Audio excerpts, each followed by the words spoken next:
welcome back to another video. So in this video I'll tell you how to restore a deleted app to iPhone home screen. Our iPhone home screens can get crowded fast with various apps icons. For example, my home screen has a lot of icons and folders. One way to declutter is to organize your apps by creating folders, and another is to delete unused app. One mistake I often make is to delete apps accidentally when I am trying to recognize my home screen. The iPhone does not have a trash folder or a recently removed app list where you can go to restore them. However, this is not as bad as it sounds.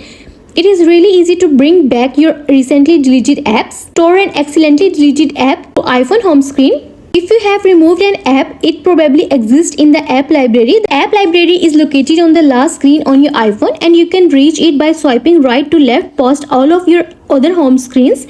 Look for the deleted app there.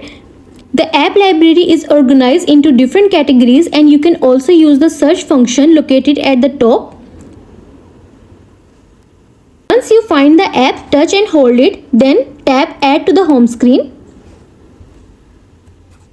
If you cannot find the app in the app library, it has probably been deleted. You can bring it back by re-downloading it. It is rare, but the app may have been removed from the App Store. For this, open the App Store app and then search for the app.